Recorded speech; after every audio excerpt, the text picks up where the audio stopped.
Hey there, how's it going? What's up, everybody? Irish Orangutan is back to pass along what you need to know to get better at Madden and grow your MUT team. Enjoy the show. Today, I am happy to be able to bring you another top 10. In the recent past, we have looked at team MVPs and team builders, the best of those players that came out for the non playoff teams. We're going to be looking at some of the playoff teams now for each of those, and also going to be going into the budget players for each of them. Did want to break those out in kind of different segments, so depending on what you're looking for, if you're just trying to get a little boost, have a certain player that does something specific, or you have an upper echelon team that you need these 97s on to necessarily upgrade. Going to be bringing out 6 videos over this program since it brought out 300 different players. Not going to go through all of them, but going to be going through the 60 that really do stand out in different segments. Have brought out two, going to be doing two top 10s a day. Also, going to be looking at the top 10 players now that we have the MUT season kicked off that have came out so far. Have kind of looked at unicorns, but we're going to be looking at the players that maybe stand out even beyond them at this point. So today we're going to get things kicked off, but not with Keenan Allen. Two of these players are not going to make the list, so let's get to top 10 here in a minute.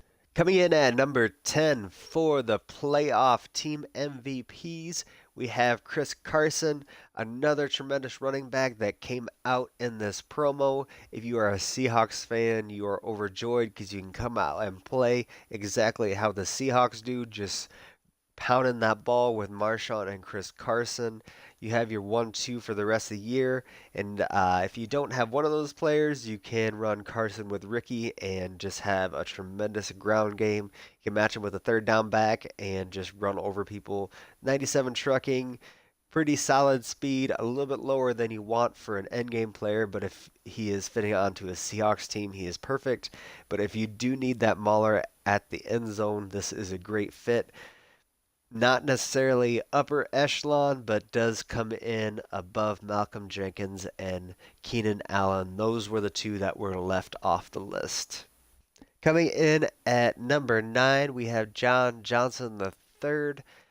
Pretty decent height at some of the strong safeties. They're coming in at 5'11 or shorter, so that's kind of nice to see here. He does have tremendous hit power. He is someone that gets a lot of, I don't know, he just is going to hammer people home, to be perfectly honest. He is a great player to have back there. He's a true strong safety.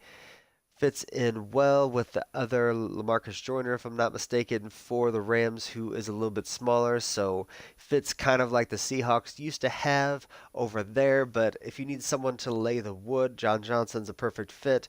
A little bit faster and a little bit more agile, as you can see with that 97. That's actually tremendous than like a Cam Chancellor or someone like that, but definitely has hip power as well. Just a little bit slower than like an Ed Reed or even necessarily an Amos, who is a little bit slower, but Amos's next upgrade will get him up there. John Johnson, excuse me, will be able to get to 93 speed as well and has a little bit better excel and I assume agility by a long shot as well. So John Johnson definitely would be an upgrade to my Amos, something I may need to think about, but John Johnson would fit very good on your team as well. Coming in at number 8, we have Travis Kelsey. He has a good blend of stats, decent run blocking, didn't really improve throughout the year. He was someone I was considering having throughout the entire year with his ability to catch the ball and run block, but his run blocking really has not improved, so that is really disappointing to see. His speed is now up there, his strength is solid, has good catching stats, but there are just other tight ends that are able to do things comparable to him that are lower down the chain that will cost a lot less. So good high point slash run blocker, but not great at anything. And if you have a 97, 98 overall player, close to 99, if you power him up and do other things, you want someone who is great at something. I don't think he is necessarily that player that you want to go out and get. Even with high points, Jimmy Graham, I feel would be a better fit for if you're doing that specifically. So, solid player. Shouldn't be knocking him because he's definitely top seven, probably tight end in the game. But for just coming out, he should be top two. So he comes in at number 8 on my list. And at number 7, we have Shaq Mason. He is the mauler run blocker that you really want. He has tremendous speed. Someone that I really should consider over Marshall Yanda. His pass blocking is just poor, to be honest. 89 pass blocking finesse is just not where you need it to be. He is, if you're going to run the ball 60, 70% of the time, definitely could be someone that you want, though. 77 speed with 93 impact block. And the main thing that we need to look at is the lead block at 97. So can run the pitches, can zone run, just a tremendous run blocker. If you need to pass the ball a lot, not going to be a great fit, but really someone I could consider on my team. I like to run the ball to make passing the ball a little bit easier, so could be a great run first guard for my team. Someone to consider for your team as well. Could be higher or lower on your list, just depending on if you run or pass the ball. Coming in at number 6, we have Jalen Smith. He really is a tremendous player on the field. Putting him up with Van Der Esch is absolutely devastating to everyone else in the NFC East. But in this game, I do not think that he is any higher than 6 with the players that came out with team MVPs in the playoff promo because everyone has a Shazier. And if you can easily go out and purchase this player, you probably are getting close to having the 99 overall Shazier, and you don't need two identical players. I would advise putting Ray Lewis with a Shazier or potentially running safety or someone like that down in the box besides Shazier, who would be even better in zone coverage or something to that nature if you are having trouble against the pass. I can see his zone coverage up there at 91, but just isn't as good as Shaz at anything else, to be honest. And if you're using him, zone coverage doesn't matter nearly as much, and it's only one down from Shaz.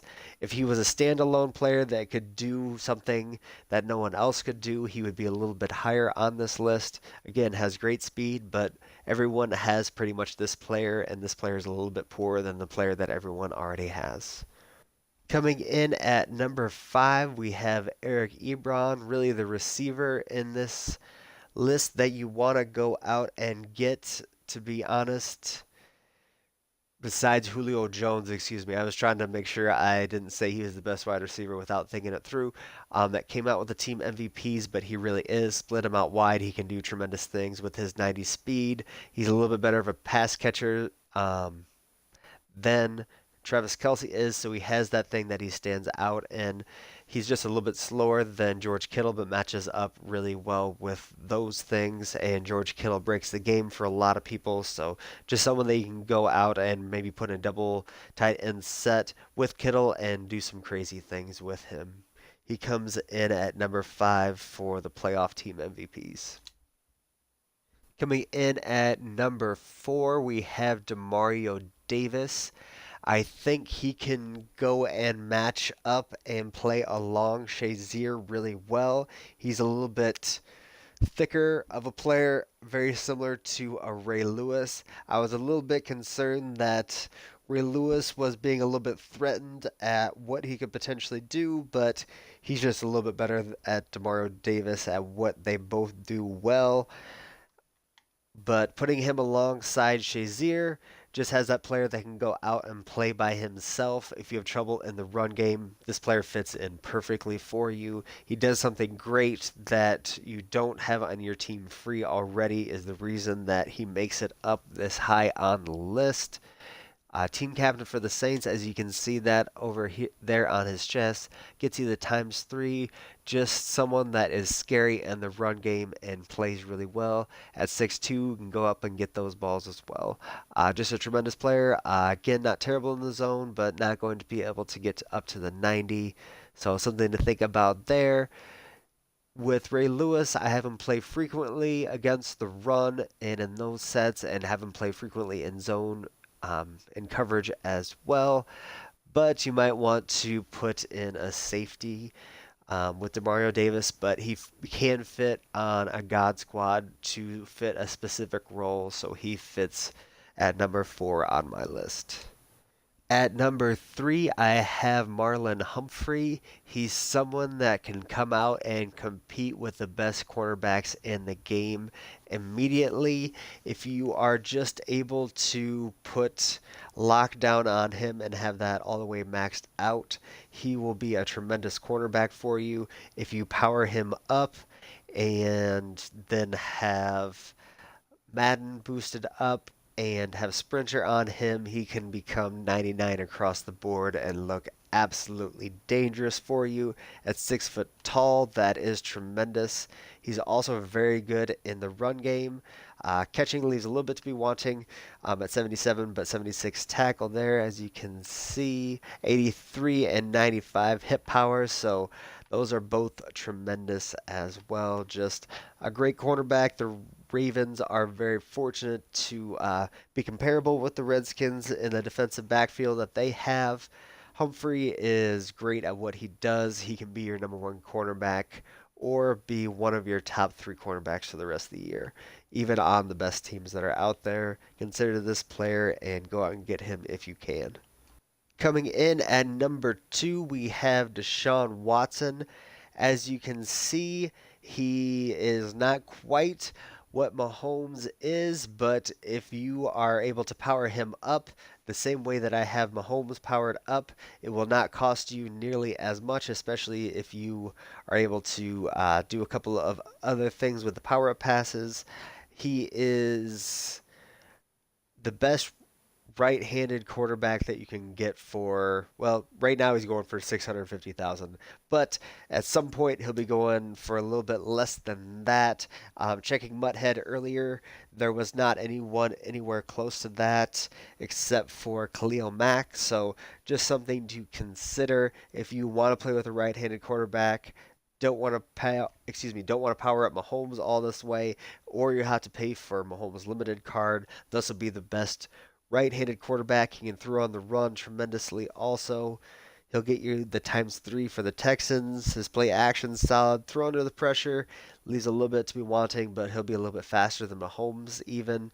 And if you go deep on him and max that out with your team, his deep accuracy will be tremendous and his throw power will get up to the 99 as well. This is a tremendous quarterback to go out and grab and can change your team, so he comes in at number 2 on my list. Coming in at number 1 on my top 10 playoff team MVPs is Khalil Mack. This can be a complete game changer the same way he was a game changer for the Bears this year. He is great at what he does at getting after the quarterback and shutting down an edge of the run game. He is just a tremendous player. I would advise going out and getting him and doing your best to power him up and make him a centerpiece of your team. He is great. The one knock he does have is Julius Peppers recently came out, so you do have 2 tremendous options there at having players getting up to 99 overall and playing that position for your team. So that is one thing to consider because Peppers is a little bit taller. I maybe would consider him. He's not as good necessarily in the run game if you're running directly at him, but if you're trying to run around him, he's just as good, if not better. But Khalil Mack is my number 1 on this list. Let me know if you disagree with the order or if one of the people I left off should be fitting into this list. But I appreciate you listening in and go out and check out one of the other top 10s we had discussed if that fits your team or just needs to know a little bit more. Again, appreciate you listening to the end and have a great rest of your day. Thanks for checking into the Irish Orangutan channel. Keep coming back to keep getting better at Madden and growing your MUT team. There will be at least 5 videos up a week, so make sure to like and comment on each of those. Be sure to subscribe to see them all. Come by Twitch to engage or hit me up on Twitter. Take care, everybody. Much love.